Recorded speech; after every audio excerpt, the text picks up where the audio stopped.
Okey, hai semua. Jadi untuk aktiviti kelas hari ini, kamu akan pergi CDOS dan kamu akan download file um, tutorial 4 S-curve untuk tab atau ada problem. Okey, so kamu download file ni. So bila kamu download file ni, make sure kamu save as dahulu. Okey, jangan lupa save as. Right, lepas tu bila kamu dah buka ni, okey, kamu tengok di sini, kamu kena isi nama kamu dahulu. Okey, isi nama. Okey, kemudian masukkan nombor pendaftaran kamu. Okey, kemudian masukkan nombor kad pengenalan kamu lah.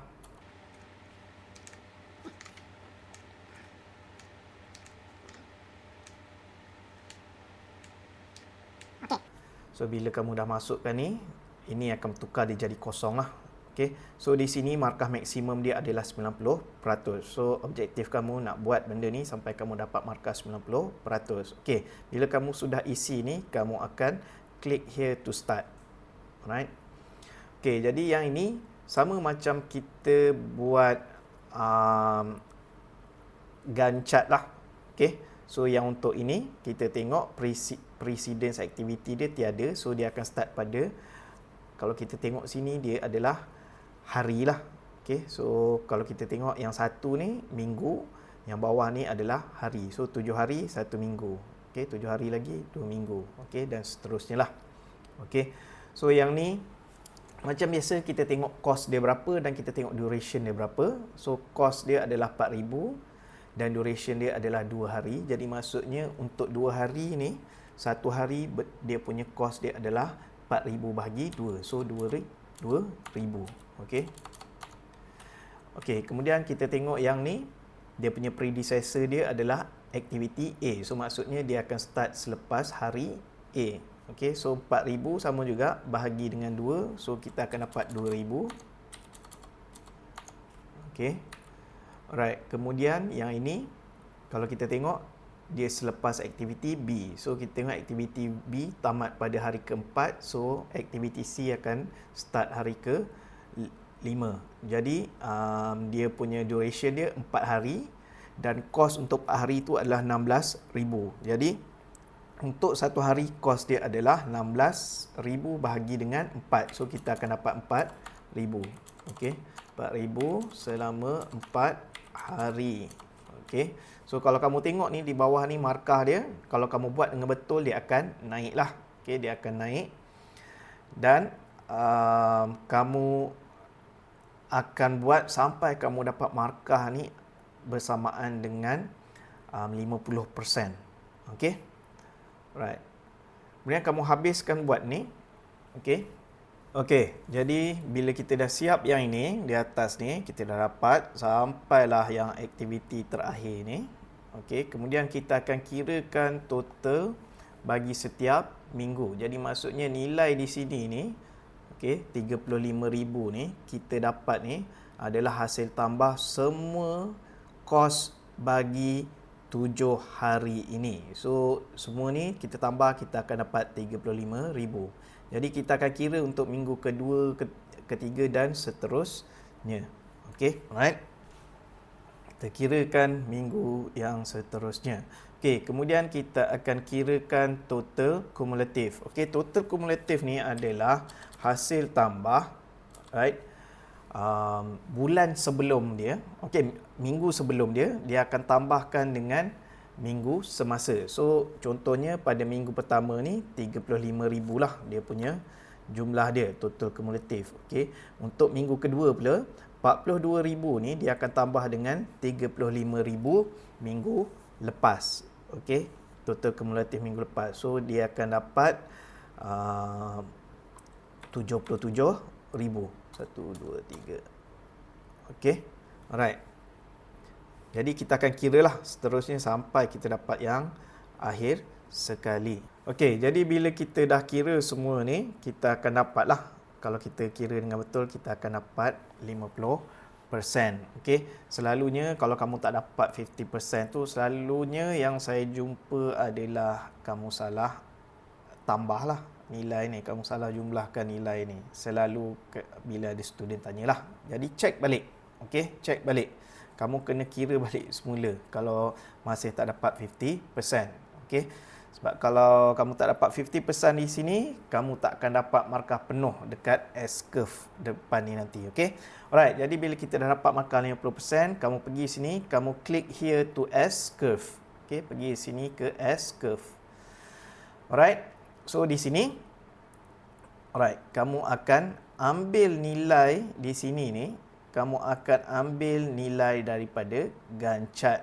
Okey, nilai mana? Nilai total, bukan total kumulatif nilai total. Alright. So jadi untuk month 0 ni 0 lah. Okey, untuk month 1 kita akan ambil di sini nilai dia 35,000. Okey. 35,000 dan month kedua kalau kita tengok ni 42,000. Okey, 42,000 di sini. Okey. So kita tulis 42,000. Okey, kemudian kita akan isilah semua sampai minggu ke 12. Okey, so kalau kamu tengok ni markah kamu patut sampai sini dah dapat 6.5. Okey. So yang seterusnya kita akan kira yang inilah cumulative estimate expenditure. Okey, so untuk nilai di atas ni semua kita letak kosong lah. Okey, kita letak kosong. Alright. Right, untuk cumulative estimate expenditure ni maksudnya dia akan berkumulatif. Nilai bulan semasa akan tambah dengan jumlah bulan-bulan lepas. So kalau macam ni untuk expenditure, kita akan tengok sinilah expenditure.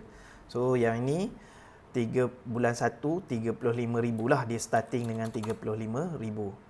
Okey, kemudian untuk bulan kedua, 42,000 ni dia akan tambah dengan 35,000. So, kita akan dapat 77,000. Okey, jadi untuk bulan ketiga ni, kita akan tambahkan 77,000 dengan 56,000. Jadi, kita akan dapat lebih kurang 133,000 lah. Okey.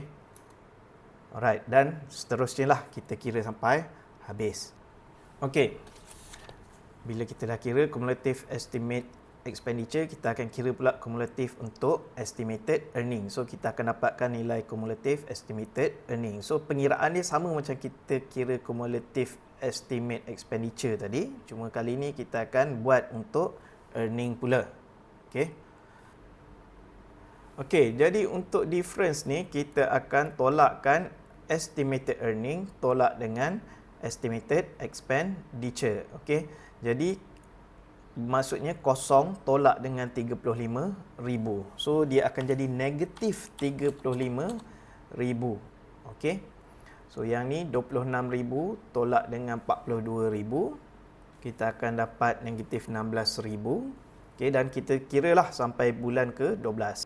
Okey, sementara cumulative difference pula kita akan tolakkan di antara, kita akan dapatkan perbezaan antara cumulative earning dengan cumulative expenditure. Jadi di sini kosong tolak dengan 35,000. So kita akan dapat negatif 35,000. Okey. Dan samalah kita kiralah sampai bulan ke 12. Okey, seterusnya kita akan kira capital. Capital ni kita nak kira modal yang kita perlu ada pada bulan tersebut. Okey, so untuk dapatkan capital ni kita akan tengok pada bulan semasa. Kalau bulan 1, okey, perbelanjaan bulan 1, expenditure bulan 1, dia akan tolakkan dengan earning bulan sebelum dia. Jadi earning bulan sebelum dia adalah kosong lah. Jadi dia akan dapat 35,000. 35,000 tolak kosong. Okey, lepas tu yang ni 77,000 tolak dengan kosong, masih lagi 77,000. Okey, kemudian yang ni 133,000 tolak dengan 26,000. Nah, kita akan dapat 107,000 lah. Okey, kemudian kita kiralah yang bulan-bulan yang lain. Okey, jadi kita dapat ni, okey, markah kita dah 39. Okey, dan kita nak kira project profit berapa. Project profit ni sebenarnya adalah cumulative difference yang terakhir sekali. So kalau di sini kita tengok 177,000 lah. Okey, so maksudnya keuntungan yang kita dapat daripada projek ni adalah 177,000. Okey, untuk projek maximum work capital ni maksudnya dalam akaun kamu, pada kamu, untuk kamu jalankan projek ni, okey, projek ni kalau kita tengok 12 bulan kan, okey, setahun lah, okey. Dalam kamu punya poket, okey, ataupun dalam akaun kamu kena ada modal yang tertinggi di sini. Sebab kalau kamu tak ada, maksudnya kamu tak mampu nak jalankan projek ini. Kamu akan payment yang kamu tak dapat, bayarlah. Okey, so kalau kita tengok sini, nilai paling tinggi adalah pada bulan 5 iaitu 121,000. Okey, 121,000. Okey. So 121,000 ni maksudnya pada kamu as a contractor, kamu nak jalankan projek ni, dalam akaun kamu kena ada 121,000. Kalau tak, kamu takkan dapat bayar estimated expenditure untuk setiap bulan ini. Okey, alright. Bila kamu dah buat ni, yang ini kamu dah siap, kamu pergi klik here to print. Okey. Okey, sepatutnya bila kamu klik tu, dia akan keluar macam ni lah. Okey, dia akan keluar macam ini. Okey, ada di sini. So kalau line biru ni dia termasuk ke dalam macam ni contohnya. Okey, make sure kamu keluarkanlah dia. Okey. Kadang-kadang bila kamu terprint tu yang line biru ni dia termasuk ke dalam macam ni. Okey, so kamu adjust supaya dia muat satu page ni lah. Okey. Alright. So yang ini, okey, kamu print ini. Okey, kamu print ke PDF. Okey. Ambil print to PDF. Okey, dan kamu print ni. Okey. Lepas tu kamu dah save ni, kamu akan hantar ni. Okey. Tutorial 4. Okey.